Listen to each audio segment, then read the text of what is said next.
Nikki, when it got to a single point there in the fourth quarter, and you guys responded with Sarah hitting a couple of 3-pointers, maybe was that the key to keeping from having to win this game late?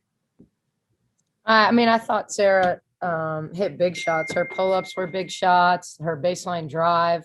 It's not the first time this season that she's made shots for us in the fourth quarter, and I thought she was a big part of that. And then we did a good job once we went back to Queen. Queen then finally put the ball in the basket those last 3 times to kind of create that separation we needed at the end. Jerry? Nikki, they've obviously struggled scoring the ball all year.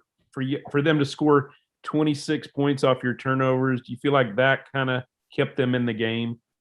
Yeah, no question. I mean, we had just so many turnovers in transition where we had numbers or simple plays. Like, we just needed to make simple plays, and we try to make home run plays. And I'll tell you one thing about Oklahoma State, like they keep pursuing. They don't quit playing in transition. So they did a good job, even when we had numbers of filling in from behind and never giving up on plays. And so, I felt like we didn't read that. We didn't read the player like trailing in and giving their best effort. And so, they got their hands on some balls. I mean, some of them were forced, some of them were fully unforced. Like we got to make simple plays. I mean, we had more turnovers in this game than we've had the last 3 games combined.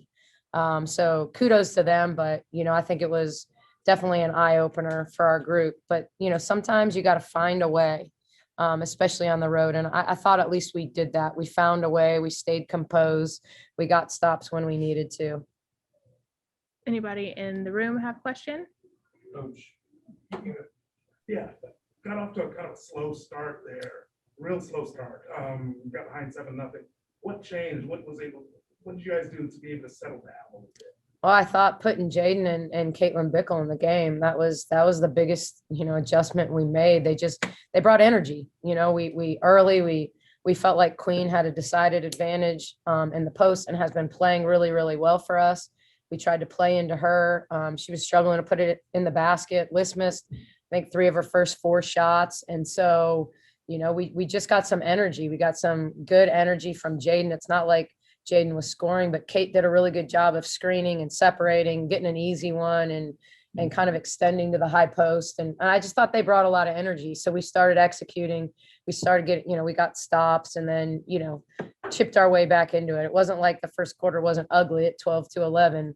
But I've watched a lot of games this season where teams have scored 6 points, in a quarter or a half. So, we found a way, played much, much better in the second quarter. I thought that was our best quarter from an execution perspective. But they banked in 3 shots that they weren't trying to bank in tonight. So, part of it is, should we give up those shots? No. But they also banked in 2 threes and a 15-footer. So you take those off the board, and you wouldn't say, oh, our defense was horrible, because I would have scored 50 points. Anybody else in person? Coach, it seemed like in the second half, every 4 or 5 minutes, OSU would find a way to get back into the game.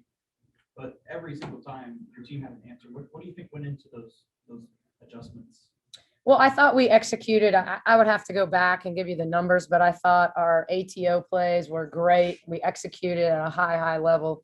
I'm pretty sure we scored on almost every play coming out of a timeout. And I rarely run something that they've seen. So we try to put in different stuff and tweak and counter some things and give them something that they're not expecting. And so I thought we executed in those moments, got ourselves an easy layup or an easy play. We played through Liz there for a while when Collins got her 4th foul and they had to put, probably a not as athletic, effective defender on her. Then we moved her around, we isolated her, Sarah made big shots, and then Queen took over kind of right there at the end so it was kind of little stretches of different players making big plays. You bring up those layups, you had 5 of them back to back. We noticed you pulled within 4 at the end of the game. Did you feel like something changed? Was there no difference to get those buckets at the rim? Yeah, I mean, we talked about it, we talked about, for us, it's important for us to get paint touches. And that doesn't mean, that we're just posting people up and trying to throw the ball to the low block. I mean, it means we're attacking the rim off the bounce. We're attacking the rim off a roll. We're cutting in there. We got those layups in a bunch of different ways. We got one off a roll. We got one off a post up, kind of lob action. We got one with Sarah turning the corner and shooting a layup. So, we just got them stretched out there and attacked the rim and finished. And I didn't think we finished early. We finished better late. We missed some open threes. I thought tonight that we're certainly capable of making. But sometimes you just got to find a way, you just got to find a way on the road. All right, back to Zoom. Andrew? Yeah, Coach, I think if this was baseball, it would kind of be referred to as a bullpen game where you're just trying to get outs. I think you guys were just trying to collect buckets, especially there at the end. What were you trying to do with the lineup and taking Queen out and then putting her and then inserting her back in at the end? What did you see there that made you want to go that direction? Well, I didn't think Queen had her best energy tonight, and we were trying to play to her, and she was struggling to finish at the rim. And, so I thought, oftentimes when I play Kate, we get Liz closer to the rim and let her do work. And Caitlin plays on the perimeter and is a good screener and a good passer. And so, there are times when that lineup has been really, really good to us this season, especially early in the season. And as Queen has been really, really good lately, that Liz and Queen, Kate and Queen have been really effective regardless of lineup. But I really felt like, Caitlin was doing a really good job defending on the perimeter with Collins. And, I thought she was giving us energy and good screens, and she just doesn't play outside of herself very often. I thought she took one bad shot where she hesitated. But it was a lot of that, and I thought Jordan struggled getting up and down tonight. So Jaden got a ton of minutes. And, even though, offensively, she didn't do a ton. She was the only one that wasn't turning the basketball over. She was doing a pretty good job defending. And if you look at that plus minus on Jaden and Caitlin tonight, they were plus 13 and plus 12. So even though they didn't score a ton, I thought they were really, really effective in terms of energy and effort and making good basketball plays. All right, Thank you. Eric. Coach, in terms of this game and the way it went, getting a double-digit lead, then it getting cut to one and on the road, do you think this is a game your team would have won a month and a half, 2 months ago, or does it go to kind of what you talked about earlier this week, where it's another proof of like where this team has developed in terms of its kind of mental fortitude a little bit? Yeah, I mean, I think there's no doubt that when you're used to winning, when you get used to winning, there's a different confidence. You've been in those situations, you get over the hump. We certainly have players that can make plays, and you think about during that stretch, I felt like Sarah made big plays. Liz make big plays, Queen made big plays, and even Jordan came in and attacked off of horns and got an important layup for us. And so, and I thought she had struggled, really struggled, quite frankly, at both ends. And so that was just a big gut check play for her, to want the ball and to take that shot when she'd kind of struggled a little bit tonight. So, I think this team knows that this is a game that we should have won and needed to win. And they got a pretty heated halftime speech from me. I can tell you that. And probably one where I threw some things in that they were trying not to laugh. Because I told them that I felt like we were more concerned about having a snow day and having like a snow party than winning a basketball game. And so, sometimes you say things that are you're trying to be emphatic, and at the same time, like they're trying not to laugh because I'm bringing up a snow party in the locker room. So I told them after the game, we can now have that snow party. So complete with pizzas and things like that. So just proud that we were resilient, that, even though we started slow, that we got great bench production and turned it around pretty quickly. All right, back to in person. Yeah, you held Lauren Fields to 4 for 23 shooting. How did you do it? We just tried to stay pretty connected to her. I mean, I thought we had a variety of people guard her. Jordan guarded her, Jamie guarded her, Jaden guarded her. We tried to mix up matchups and keep people fresh. I thought the fact that she was turning it over early kind of got in her head a little bit. She picked up 2 early fouls. And so, we did a good job of what we say is guarding our yard, like staying in front of her, making her change direction, and then, take a lot of, I thought, shots under duress. Now, certainly they got some open threes on some offensive rebounds, shoot it, long rebound, run it down, kick it around. They got some in transition off our turnovers. But when we were sitting down in the half court and guarding, I thought she had a hard time getting good shots. All right, Chad. Nikki, you mentioned the snow day, and Krista mentioned you guys trying to get back to the hotel. I don't know how much it impacted the game. I mean, obviously a little bit, but have you had to adjust? I mean, it's obviously an adjustment of your usual schedule. And how does that impact this game? And how does that impact the next game? Yeah, I mean, I think we made the decision when we were struggling to figure out when we could get out because we don't have a plane. And, if we were going to bus, it'd probably be 6 hours based on kind of, how the roads may be and everything. So, we'll end up having a fairly normal day with classes online at Baylor anyway. The girls will log in and get online and go to class in the morning.